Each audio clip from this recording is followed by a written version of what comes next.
Ito po, pag gusto nyong i-set up yung wallet nyo, punta po kayo sa My Earnings. My Earnings. Saglit lang po. Punta kayo sa My Earnings. Ayan po. Tapos punta po kayo dito sa Transfer Commission to Credit Wallet. Para po, pag dumating yung weekly nyo or yung income nyo, ay kasi nakalagay do not credit. So, dapat I would like to credit yung number 3. Ito po ang pindutin nyo para i-save nyo po yan. No po, para at least pag dumating yung income nyo, magki-credit po siya sa wallet nyo. Pwede nyo na pong magamit. Kasi kapag andyan pa rin siya, ibig sabihin, hindi siya pupunta sa wallet mo.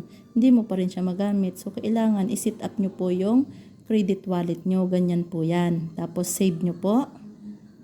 Ayan. Tapos, continue. Ayun po.